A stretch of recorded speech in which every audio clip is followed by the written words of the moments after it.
ए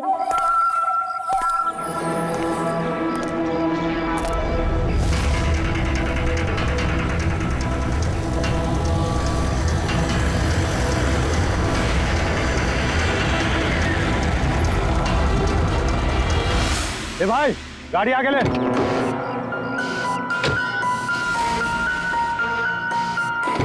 बोला ना तुझसे, गाड़ी आगे ले तो आगे ले। अरे भाई कैसे आगे लूं? गाड़ी खराब हो गई है ना। प्रॉब्लम बाद में देखना, धक्के मार के आगे लो पहले। थोड़ी आप लोग भी मदद कीजिए। हम क्या मदद करें? तुम जल्दी। इस आदमी को मैं पहचानता हूँ सर। इसका मतलब हमारी इन्फॉर्मेशन एकदम सही है। यानी कि वो रूट नाम का कंप्यूटर हैकर इसी जगह पे होगा। और वो रूट जरूर कोई खतरनाक प्लानिंग कर रहा है सर। चाहे कुछ भी हो जाए, उसे जिंदा पकड़ना है, ये जानने के लिए कि उसका मिशन क्या है।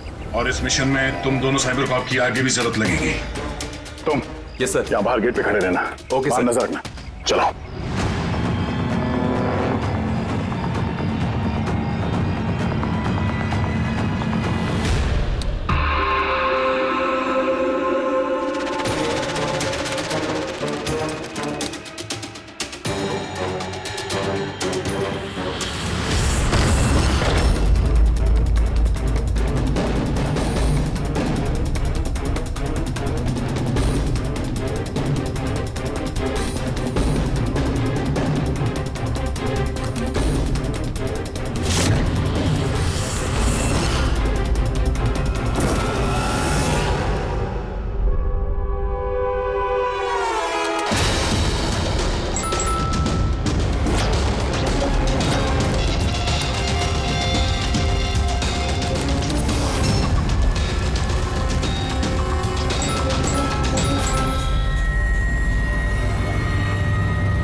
तो कोई नहीं।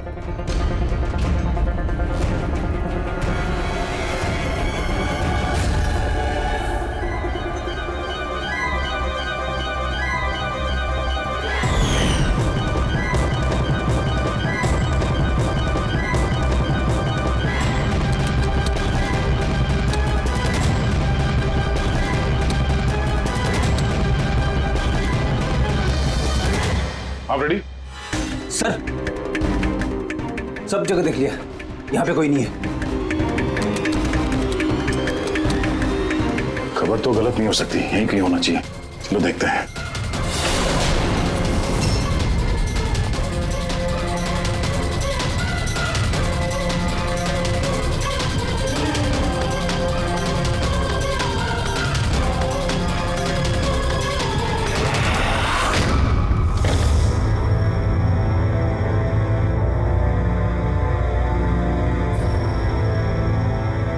तो कोई नहीं।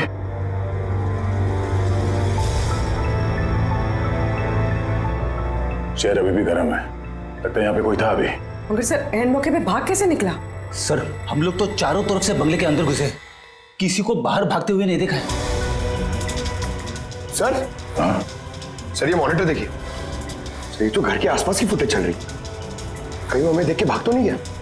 हो सकता है, वो ज्यादा दूर नहीं गया होगा। जरा जगह को अच्छी तरह से चेक करो, और पूर्वी इस कंप्यूटर को चेक करो, देखो क्या मिलता है। तब तक मैं गेट पे जाके देखता हूँ।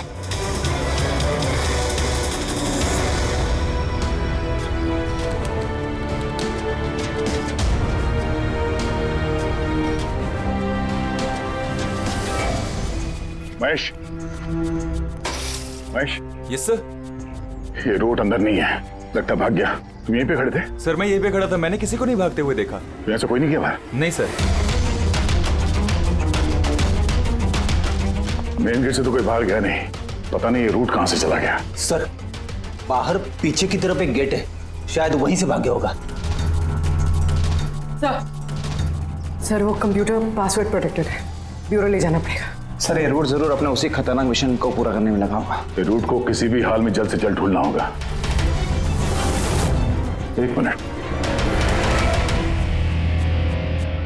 पूरे घर में कहीं भी ये कारपेट नहीं है, और यहाँ पे कारपेट रखा हुआ है, उसके ऊपर ये स्टूल। जरा हटाओ इसे। सर यहाँ पे खुफिया दरवाजा। बड़ी, तुम यही रहो इनके साथ, हम लोग अंदर देखते हैं।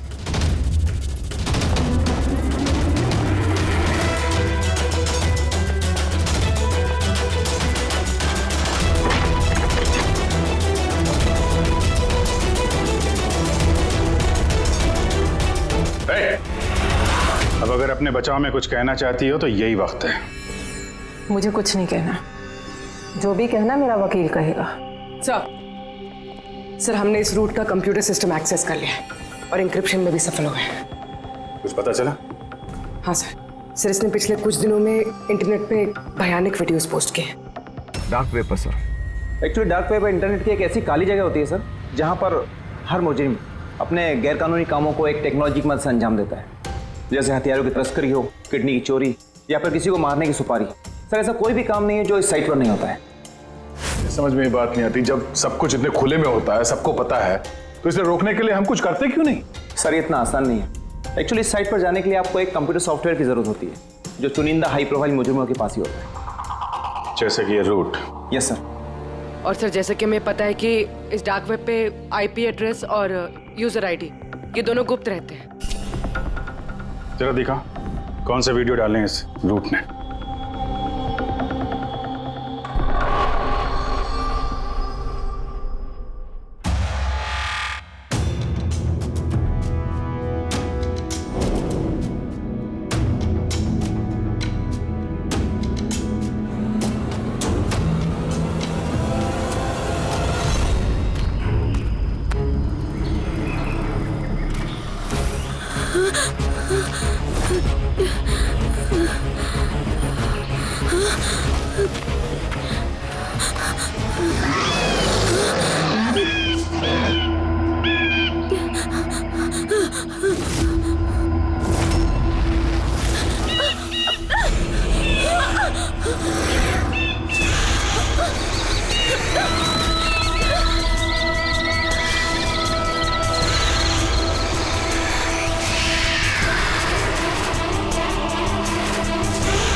अरे बाप रे, ये तो किसी डरावनी फिल्म का भयानक सीन है। ये सीन क्यों डाला डार्क वेब में? सर ये किसी फिल्म का सीन नहीं है, ये सब असली में हुआ है और किसी हीरोइन के साथ नहीं, बल्कि एक मासूम लड़की के साथ। जहां तक मुझे याद आ रहा है इसे स्नफ फिल्म कहते हैं ना?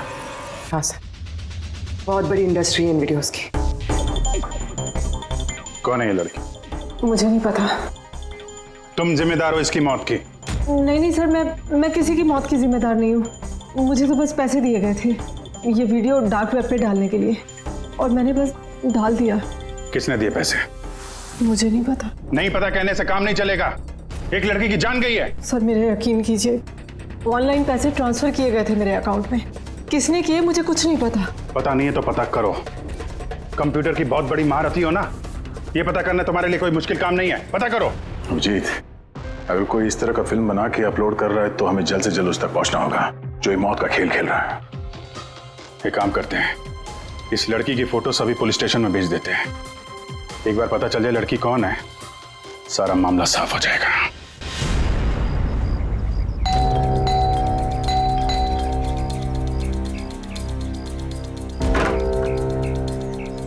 जी कहिए, किससे मिलना है? ये रिया का घर है ना? हाँ, मैं उसका पापा। आइए। वो हम लोग सीआईडी से हैं। आपके लिए एक बुरी खबर है। आपकी बेटी रिया अब इस दुनिया में नहीं रही। पता है, मगर आप उसके मौत के 10 दिन बाद क्यों आए हैं ये सब बताने? आपको पता है कि आपकी बेटी रिया की मौत हो गई है?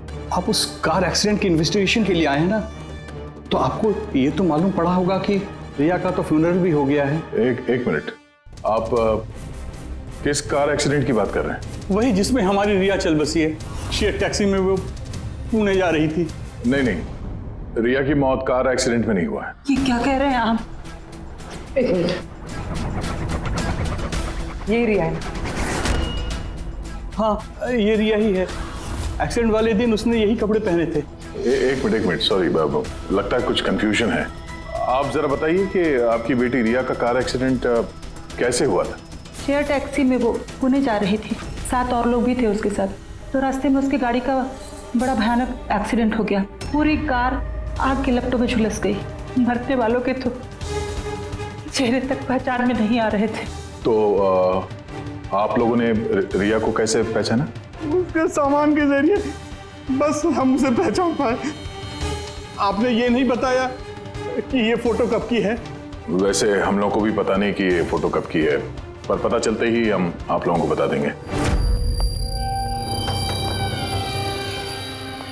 लगता है रिया का ये एक्सीडेंट सिर्फ एक दिखावा था, उसकी मौत की असली वजह को छुपाने के लिए। सर, अगर रिया का कार एक्सीडेंट एक दिखावा था तो वो बाकी के 7 लोग जो उसके साथ गाड़ी में थे, कहीं वो भी रिया की तरह ही तो नहीं मारे गए? हो सकता है। सबके परिवार वालों से मिलना पड़ेगा। ये कार एक्सीडेंट हुआ 10 दिन पहले। वही तो, मतलब कार जब एक्सप्लोजन में जलाई गई उससे कहीं पहले इस आदमी की मौत हो चुकी। 3 हफ्ते से इसकी लाश संभाल के रखी थी ताकि इस भयानक खेल को अंजाम दिया जा सके। यार एक काम करते हैं, जहां पे एक्सीडेंट हुआ था वहीं पे चलते हैं, पता करते हैं एग्जैक्टली उस दिन हुआ क्या था। मैं तो मजे से कार चला रहा था सर, और रेडियो पे गाने सुन रहा था। तभी अचानक से मैं जोर का धमाका सुना। मैं तुरंत अपने कार से निकला और मैंने देखा कि मेरी सामने एक कार आग की लपटों में जल रही थी। मुझे समझ में नहीं आ रहा था कि मैं क्या करूं।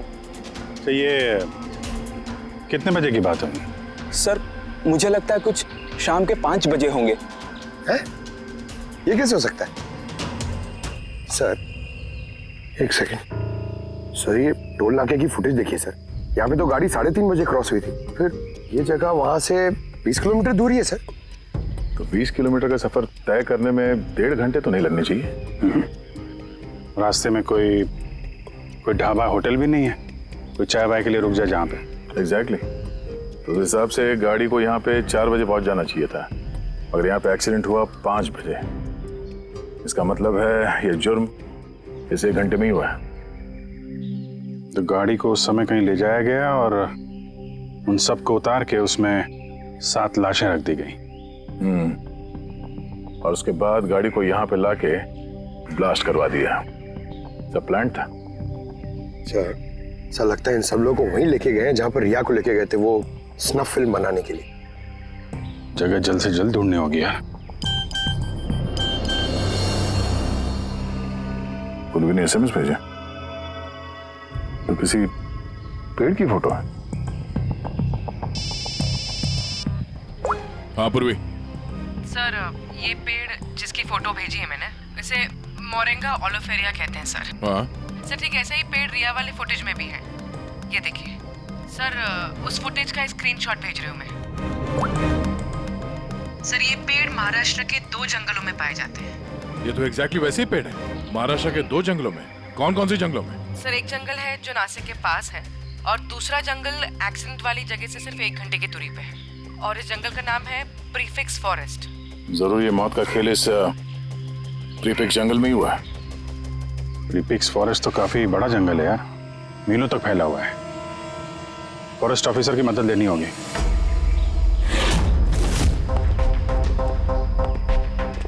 इस जंगल में ये सब हो रहा है, यकीन नहीं होता।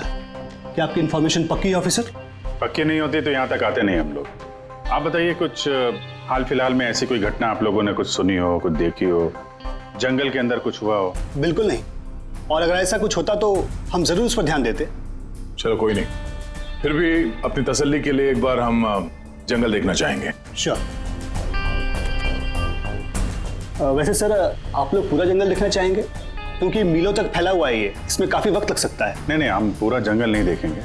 हमें जंगल का वो हिस्सा दिखाइए जहाँ पे कोई आता जाता नहीं है, क्योंकि अक्सर सुनसान इलाकों में ही जुर्म पनपता है। Okay officers. विनोद, मेघना, इन्हें जंगल के उन इलाकों की दिखाने की जिम्मेदारी आपकी है। ओके? जी सर। Yes sir. सर एक सेकेंड सर, ये देखिए सर, ये जंगल का सबसे घना और सुनसान इलाका है। मेरी समझ से हमें यहीं से शुरू करना चाहिए।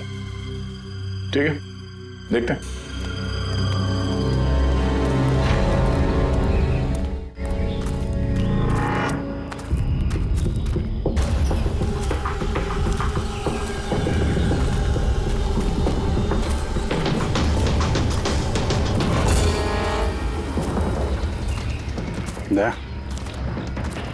यहाँ पेड़ पे देखा?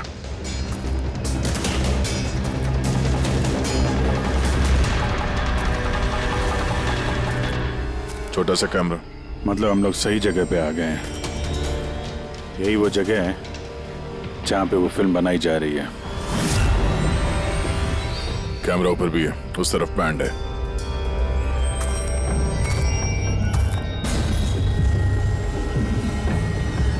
शायद इस कैमरे से कुछ पता चले उनके अड्डे के बारे में। नहीं अभिजीत, ये तो हाई एंड वायरलेस कैमरा है।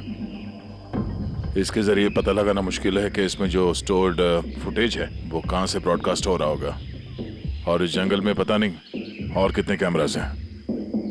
देखते हैं, आगे शायद कोई कैमरा मिल जाए जिससे कुछ पता चले।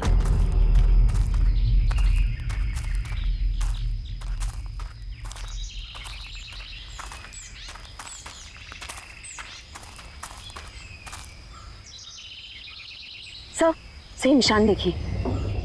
मुझे लगता है हमसे पहले यहाँ कोई आया है। हम लोग सही डायरेक्शन में जा रहे हैं।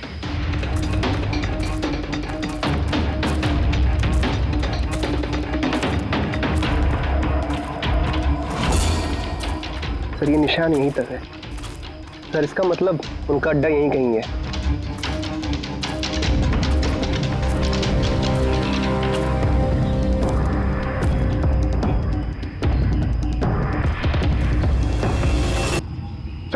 सर जल्दी आइए।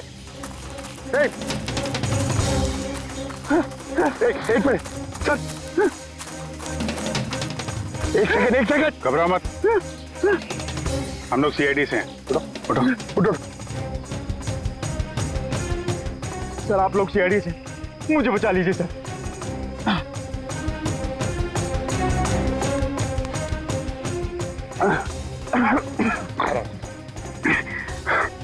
यहाँ फंस कैसे गए तुम? सर मुझे इस जंगल से बाहर निकलने का रास्ता नहीं मिल रहा। सर उस खूनी ने एक एक करके सबको मार दिया। तुम लोग यहाँ आए कैसे? हम शेयर टैक्सी में सवार होकर सफर कर रहे थे कि अचानक हमारी गाड़ी पंक्चर हो गई और कार रुक गई। सड़क पर पहले से किसी ने कीले और कांच के टुकड़े रखे हुए थे सर। फिर इसके बाद कुछ लोग आए जिनके चेहरे नकाब से ढके हुए थे, और जब तक हम कुछ कर पाते उन्होंने हमें बेहोशी के इंजेक्शन लगा दिए। और जब मुझे होश आया तो मैं इस घने जंगल में था सर। सर मैं ही जानता हूँ कि इस जंगल में मैं भूख प्यास से कैसे रहा हूँ। कभी लकड़ी खाई तो कभी पेड़ के पत्ते, और जब भी किसी के चिल्लाने की आवाज़ आती तो समझ जाता किसी की जान चली गई। यहाँ जगह जगह कैमरे लगे हुए हैं। तुम्हारी किस्मत अच्छी थी कि तुम उनके पकड़ में नहीं आए। सर पकड़ इसलिए नहीं पाए क्योंकि उन्होंने एक कैमरा मेरे कमीज के बटन में लगाया हुआ था, और वो बटन मैंने तोड़कर फेंक दिया। शायद इसी वजह से वो मुझे ढूंढ नहीं पाए। तुम्हें अंदाजा है कि बाकी के लोगों में कितने लोग जिंदा हैं अभी तक? मालूम नहीं सर, पर कल रात जब मैं पेड़ पर बैठा हुआ था मुझे किसी के चीखने की आवाज़ आई थी। न जाने वो उनको घायल कर रहे हैं या फिर जान से मार रहे हैं सर। कि किस तरफ से आवाज़ आई थी, कौन सी दिशा से, कुछ याद है आपको? मेरे पेड़ इस तरफ, शायद उस तरफ से सर।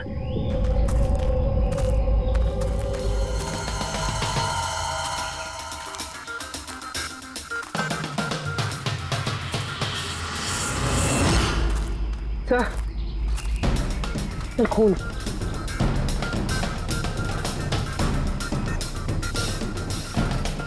सर यहाँ पर भी। इसका मतलब उनमें से कोई घायल है। किस तरफ गया होगा? सर ये देखिए, खून के कुछ निशान इस तरफ भी जा रहे हैं। इस तरफ भी खून का निशान है और इस तरफ भी है। दोनों तरफ है। दोनों तरफ देखना पड़ेगा। पंकज, पूर्वी, तुम लोग इधर देख लो, हम लोग इधर देख लेते हैं। विनोद, तुम इनके साथ जाओ। और हाँ, हर आधे घंटे में अपडेट देते रहना, ठीक है? आप आइए।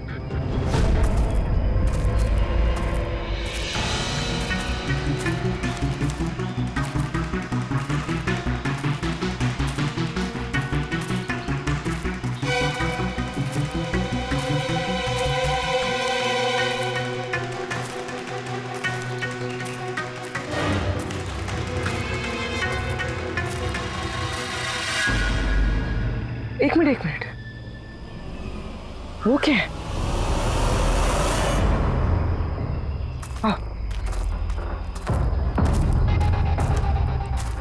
घर, शायद घायल विक्टिम ने यहीं पर पनाह ली हो। जंगल के बीच में घर, मगर नक्शे के हिसाब से तो यहाँ कोई घर नहीं था। हो सकता है ऐसे फिल्म बनाने वालों को ऐसे लोकेशंस की जरूरत पड़ती है ताकि उन्हें कोई ट्रैक ना कर सके। हो सकता है उस घर में जो घायल आदमी है वही मुजरिम हो सकता है पंकज, और ये भी हो सकता है कि आगे और भी कैमरास लगे हों। होशियार रहना।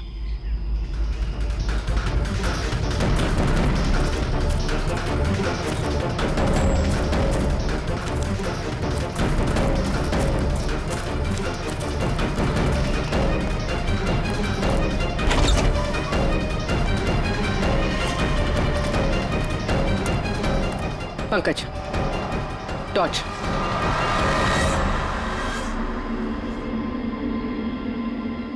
ये घर तो एकदम हिंदी फिल्मों की डरावनी पिक्चरों जैसा।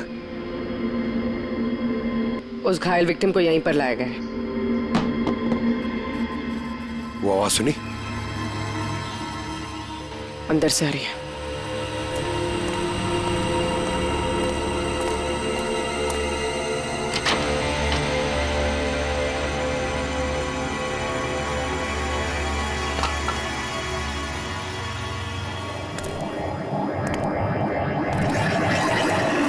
छोड़ दो मुझे जाने दो। बाहर आओ। मेरे पास मत आना, मैंने कुछ नहीं किया। देखो, हम लोग सीआईडी से, घबराओ, कुछ नहीं होगा तुम्हें। अच्छा अच्छा।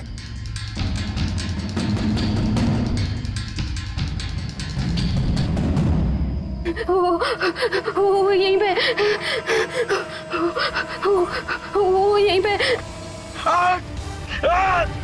अरे पूर्वी, ये लाइट कहाँ से आ रही है? पंकज, मुझे कुछ दिखाई नहीं दे रहा। अरे पंकज सर, पूर्वी मैम, पंकज सर।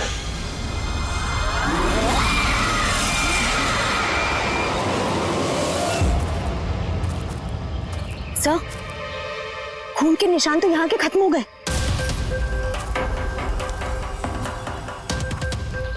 ऐसे कैसे हो सकता है?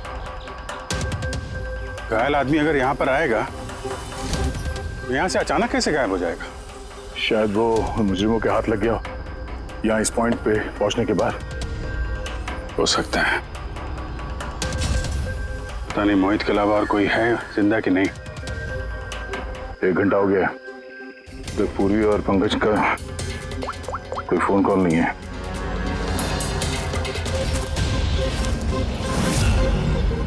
पूरी फोन उठा नहीं रही है। पंकज, देखता हूँ।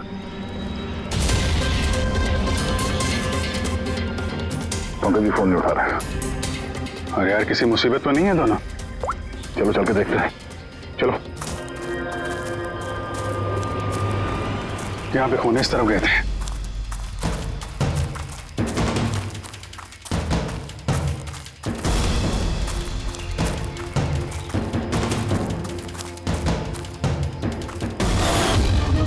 घर के अंदर शायद कोई हो। मैं अंदर जाके देखता हूँ। ठीक है, तब तक मैं यहाँ बाहर देखता हूँ।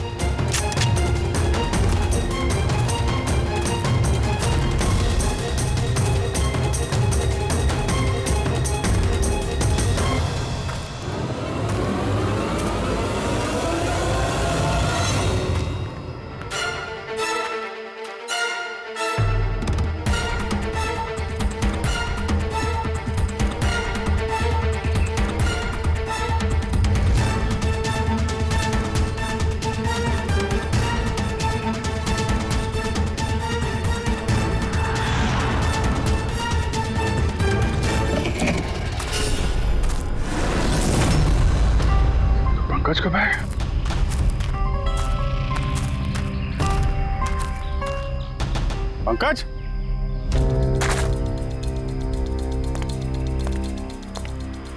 पंकज,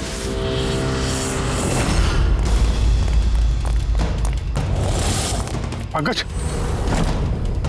पंकज, पंकज, कैसे? उठो, उठो, सर उठो। क्या हुआ? हाँ? सर वहां पे वो घर में गए थे सर, वहां पे एक लड़की थी सर।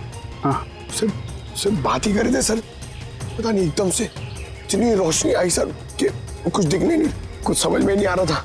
वो घर से जैसे जैसे मैं निकला बाहर, शायद यहाँ गिर गया सर, पता नहीं, कुछ समझ में नहीं आ रहा सर, एकदम चक्कर आ रहा है। और पूर्वी, विनोद, वो कहाँ है? सर वो लोग पता नहीं सर, अंदर थे, बाहर निकले पता नहीं सर। Oh no. क्या हुआ क्या तुम्हें? ये ठीक है।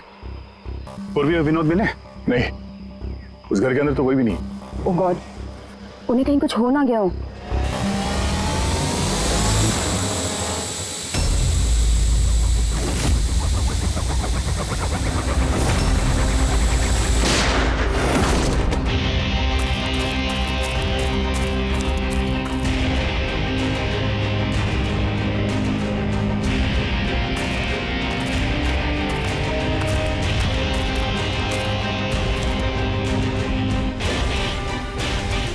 ये सब तो बड़ा मुश्किल होता जा रहा है। हमें वापस जाना होगा। चलो। क्या मतलब? देखो दया, हमें ये नहीं मालूम है कि अपराधियों की तादाद कितनी है, कितने कैमरे लगा रखे हैं यहाँ पे, कितने हथियार हैं उनके पास, ऊपर से हम पे हर वक्त नजर रखे हुए हैं। अभी फिलहाल हम उनसे मुकाबला करने की तैयारी में नहीं है। और पूर्वी, उसे यहाँ पे अकेला छोड़ के चले जाएंगे हम? यार दया देखो, पूर्वी उनके चंगुल में फंस चुकी है। हम उसको बचाने जाएंगे तो हम भी नहीं बच पाएंगे। अभिजीत, क्या हो क्या गया तुम्हें? कुछ याद है सीआईडी में हमें पहले क्या सिखाया था? यही कि सबसे पहले अपने साथी को पीछे मत छोड़ना, चाहे वो जिंदा हो या मर चुका हो। अरे यार, हर लड़ाई रूल बुक के हिसाब से नहीं लड़ी जा सकती। हमें यह भी सिखाया गया था कि प्रेजेंस ऑफ माइंड का इस्तेमाल करना अलग अलग परिस्थितियों में। आई एम सॉरी, तुम्हारे इस थॉट से मैं एग्री नहीं करता। आई एम सॉरी, तुम्हें जाना है तुम जा सकते हो, बिना पूर्वी के मैं यहाँ इस जंगल से बाहर नहीं जाने वाला। जिद मत करो दया, हमें यह भी नहीं मालूम है कि पूर्वी जिंदा है कि नहीं। अभिजीत, वो एक सीआईडी ऑफिसर है, इतनी आसानी से हार मानने वाली नहीं है। वो बेचारी अकेली लड़ रही होगी उन मुजरिमों से, और अब जब उसे सबसे ज्यादा जरूरत है हमारी, हम पीठ दिखा के भागेंगे यार। ज्यादा जरूरी यह है कि जो लोग उस गिरोह के कैद में नहीं आए हैं उनको बचाया जाए। और तुम्हें पूर्वी की इतनी परवाह है, तुम जिद मत करो, मेरे साथ चलो, हम लोग अच्छी प्लानिंग बना के वापस आएंगे। चलो। इसे हो क्या गया सर? अभी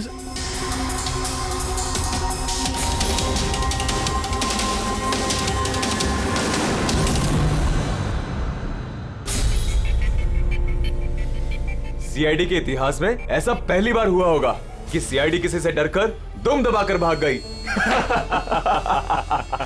हाँ सर, पहुंच गए आप? हाँ, बस उसी जंक्शन पे रहिए, हम लोग आते हैं वहां पे। अरे सालुके सर, आप यहाँ? मैं यहाँ।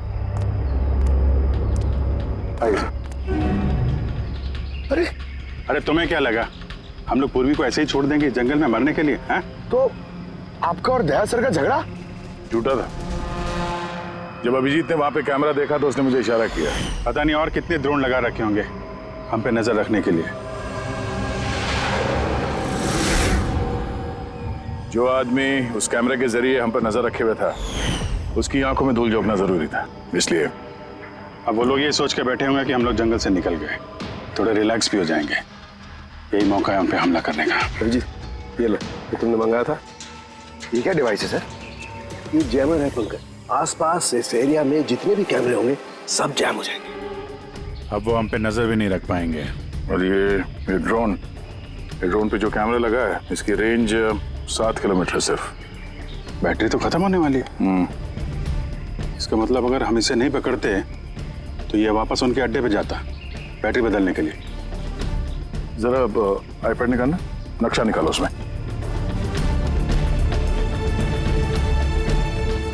ये वो जगह है जहां पे हमें ये ड्रोन मिला था। और इसके पास ही वो बंगलो है। लगता है यही होगा मुजरिम का ठिकाना। तो चलते हैं, चल के आज़ाद कराते हैं पूर्वी और बाकी जो जिंदा बचे हुए लोग हैं उनको। चलो। नहीं सर, आप मेघना और मोहित आप लोग यहीं पे रुकिए, हम लोग देखते हैं।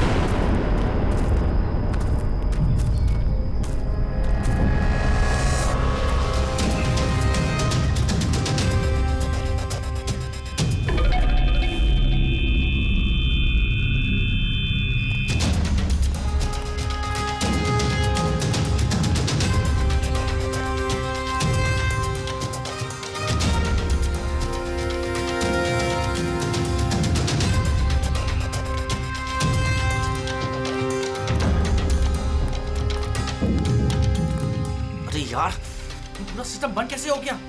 देखना कुछ इधर से आवाजें आ रही हैं। बंद कैसे हो सकता है पूरा सिस्टम?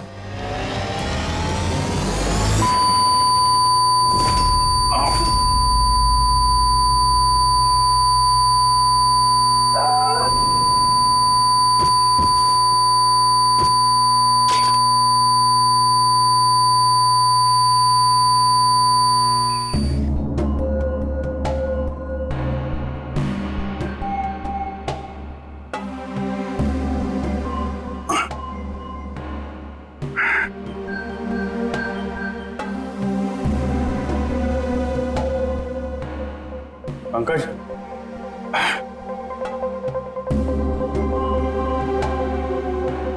पंकज, हमारे स्वागत की पूरी तैयारी कर रखी थी इन लोगों ने। सर ये लोग अगर हमें मारना चाहते तो पहले ही मार देते। हमें हमें मारते हुए क्या ये फिल्म बनाना चाहते हैं?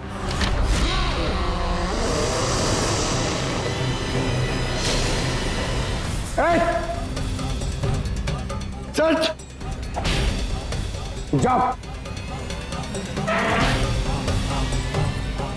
सर्च।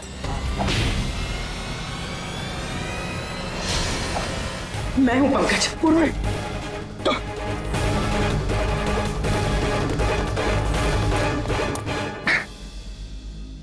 तुम ठीक हो?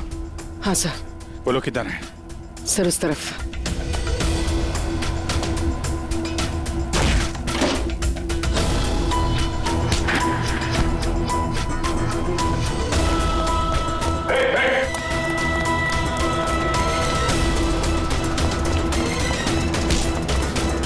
सर चल चल।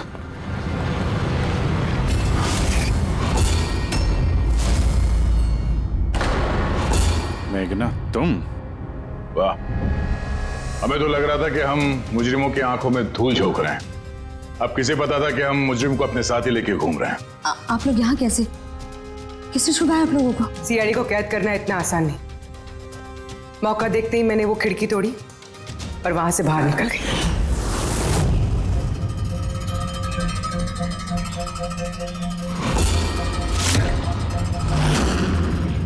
और उसके बाद मैंने उन्हीं लोगों का पीछा किया जिन लोगों को तुमने भेजा था मुझे ढूंढने के लिए। और फिर मैंने उस नकाबपोश आदमी को देखा और उसका भी पीछा किया।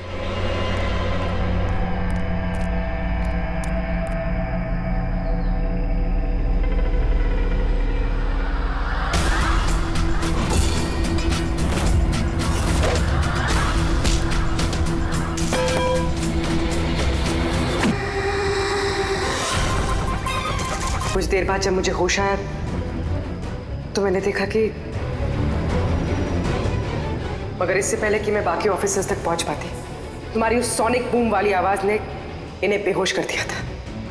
वो तो मेरी किस्मत अच्छी थी कि मैं दूर थी और उस आवाज का मुझ पर कोई असर नहीं हुआ। और फिर मैंने सोचा कि क्यों ना उस नकाब को ही मैं अपना हथियार बना लूं। जिस बेरहमी से तुमने लोगों की जान ली है, तुम तो औरत कहलाने के लायक भी नहीं हो। अब ये बताओ, तुमने ये सब किस लिए किया? ये सब मैंने पैसों के लिए किया है सर। जितने पैसे मुझे इस काम के लिए मिल रहे थे ना, उतना तो मुझे अपनी जॉब में 5 साल में भी नहीं मिलता। और वैसे भी क्या फर्क पड़ता है, रोज इतने लोग मरते हैं, अगर 2-4 और मर गए तो क्या हुआ? तुम्हें शायद मालूम नहीं है कि तुम कितनी बीमार हो। बाकी लोग कहाँ हैं जो तुम्हारे साथ में थे? मैंने किसी को कोई नुकसान नहीं पहुंचाया सर, इतनी भी बुरी नहीं हूं मैं। और वैसे भी मैंने कोई भी खून अपने हाथों से नहीं करा है। मुझे तो एक औरत ने करोड़पति बनने का ऑफर दिया था जो मैंने एक्सेप्ट कर लिया। कौन औरत? बहुत बहुत अजीब सा नाम था उसका।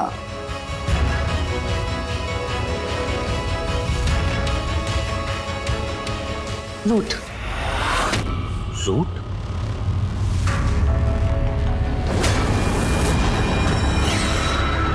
तो रूट है सबके पीछे मास्टरमाइंड। अब उसने ऐसा क्यों किया उसका जवाब तो अब वही देगी। तो जहां तक तुम्हारा सवाल है, कानून तुम्हें कड़ी से कड़ी सजा देगा।